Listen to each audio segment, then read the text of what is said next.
scored on the first drive last 3 games. What's been going right in those opening drives? I think scripted, just kind of having some of that stuff scripted and ready to go. I mean, that's something that we've done over the last few games, is just scripting some of those openers, things that we wanted to get called in specific drives, and something that I need to continue to do throughout the game is in between drives.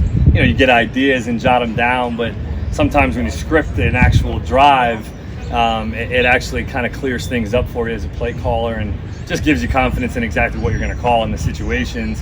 And then obviously you get to your situational calls based on third down, red zone, things like that. But I think going into it, we tell the kids kind of what the openers are. We practice them, Thursday, Friday, and then go in the game Saturday and execute them.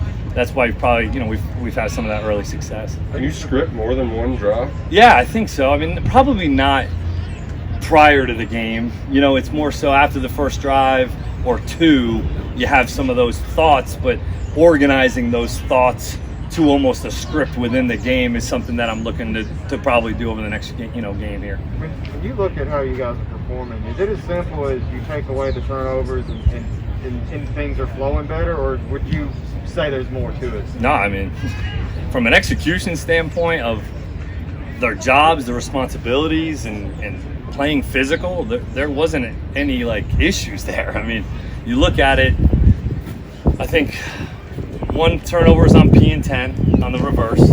All right. The pick was on 1st and 10 after an earned first down. One of the fumbles was on 2nd and 8 where Josh got the first down and fumbled. And then Chris's, I believe, was on 1st down coming out of the half, right out of the second half. And so that if you add all that up, that's 12 plays. All right. If you only get 3 on each of those drives, that's 12 more plays that we left out there. At the least 12 plays. So that's hard to lose out on those possessions. And, you kind of get out of rhythm a little bit when you just keep turning the ball over. But I thought from an execution standpoint of playing physical and executing the game plan, we did a nice job of. But when you put the ball on the ground and give them those ops too many times, you're just going to lose too many possessions. Steve, how do you make it a point, the turnover is a point of emphasis without it becoming a mental thing? Yeah, I think it's on us. I don't know if you guys hear, we do obstacle course, we do ball security circuits.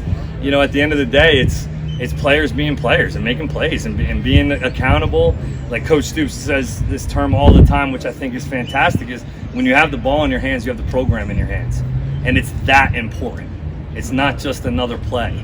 And I think that trying to emphasize how important it is, especially when we get into these caliber games, we cannot give these teams extra possessions, and we're taking ourselves out of the game. So I think that those are some things that, they know. What are you going to tell them? Don't fumble. It's hard to just say it. It's about going out and doing it, Remember the time comes that the time's ready to help out. What can he bring to the offense? I'm just kind of waiting to see if those guys are 100% ready to go in terms of being eligible for us to play with the strength and conditioning and all those kind of things. Because, you can work out and lift and run, but game and practice shape is a lot different than just working out. So just trying to see in terms of availability what we have and what we have up this week and where he might fit. But, we haven't made any of those decisions yet. This program has had some success against Grantham defenses in the former office at various points. What do you see from his scheme and how your scheme? Aggressive. He likes to try to move the front a bunch. He gives you a ton of different looks in the back end from a coverage structure standpoint, specifically on third downs. As of right now, he's got about 15, 20 one-timer plays on third down. So it's hard to get a beat on exactly what the flavor of the week's going to be. He's very much a game plan oriented deal where it's not, hey, this is exactly what we're going to do each week. He gives different looks each week, which makes it harder to prepare for. It'll be a great challenge for us. I know Coach Grantham's an unbelievable coach.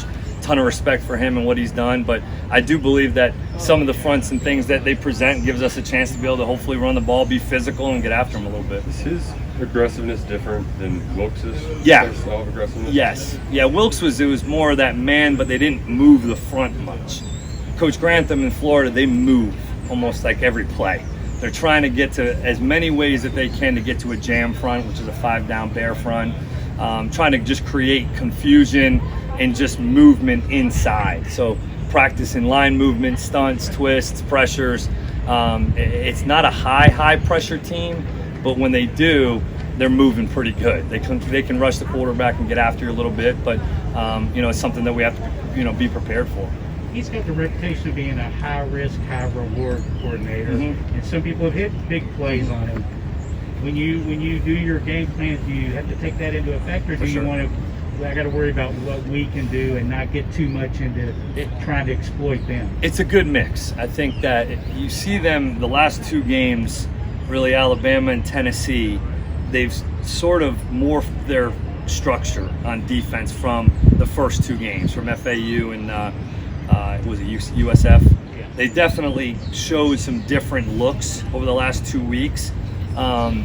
Maybe not as much man as they had been playing, not as much quarters, and playing downhill with the safeties. They're playing a little bit more top down in some of their coverage structures, which needs, you got to be patient about taking the shots and being smart about when you do take some shots and making sure you can protect it as well at the same time. So it's a good balance.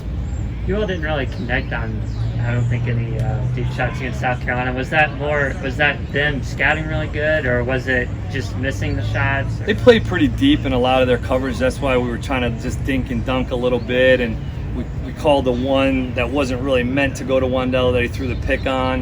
We were trying to just kind of take a look at the shot, but we had Josh coming in on an in cut there that we were trying to get accomplished, and we just forced the throw. And then when you get into a game that you're running the ball well, you start putting the ball on the ground. So as any play caller, I would think, would probably be a little bit, nervous about putting the ball in the air as much and just putting the ball in harm's way when they really couldn't stop the run at that point in the game. So why put ourselves in harm's way when even though we were turning it over, I never really felt like we were out of control. And that was the good thing about just being able to be consistent with the run game. And we made some play action throws. Really the ones that point out to me is out of the second half when we hit Wandell on the sideline, and then we hit Wandell over the middle on a couple good completions that just kept the defense a little bit more balanced.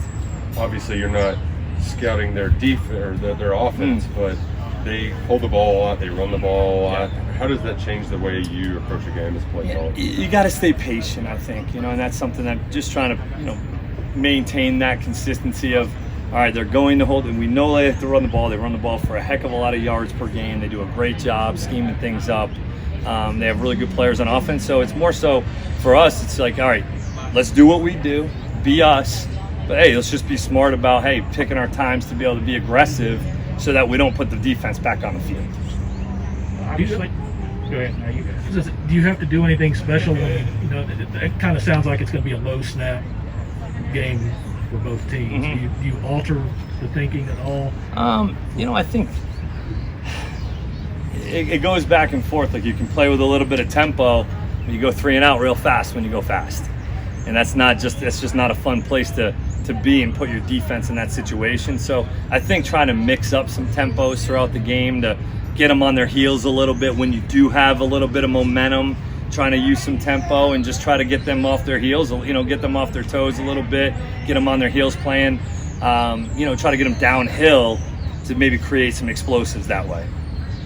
Obviously, you're ridiculously busy now, but your former team's off the hell of a start. Have you had a chance to watch them? And are there things when you watch them that you can pick up from what Sean's doing now? Oh, totally. Yeah, totally. I mean, each week communicate, talk to Sean after all of our games, all their games, and so happy for those guys and what they're doing, and so many good friends and such a good organization. To see them have the success they're having right now is so good to see. And each week we watch all their stuff. We show their film to our players like every Friday, in terms of, it's not just about them. These are similar concepts. Here's how we can find, the details and get everything sharp of plays that we run on game day. So it's been really nice to see them have the success and for us to have the ability to watch that tape. Does that help the players a lot, being able to see that? Yeah, I think so. I mean, every time that we've done that type of deal, you do see improvement in details. They see those guys run the same plays and they want to do it. That we're striving. The standard is that. I mean, I don't care that they're in the NFL. That's the standard, and that's what we're trying to get accomplished. And the guys that really do care and see the things the way that they're supposed to be seen, take those details and put it into their own game. You sent him a text to say, "Why are you using my wheel?" Yeah, to seriously. cup and, Yeah. Was that the same play that Epps scored? Yeah, it was it was the same play, essentially. I mean, it was just a little bit of a different action, but it was essentially the same thing, you know. So, they did some really good things. Cooper's just a stud. He does some just smartest play. Talk about Isaiah Cutler. Yeah. How he's been doing, what he's bringing to the field. Yeah, Isaiah played his tail off last week, man. He really played hard and physical. You saw him pulling around on some of those runs there, and just doing some good things for us, giving us some flexibility, and also taking reps. I mean, that's a big deal when you're trying. You got 1 and 6 at receiver. You can supplement some guys with 84 with Isaiah, doing some good things. And just the more he plays, the more he gets more confidence. You saw him have some emotion throughout the game, which was great to see. And he was just out there having fun and playing fast. And the more reps he gets, the more confidence he gets, the better offense will be. Okay, folks, thank you very much. Thank you, guys. Appreciate it.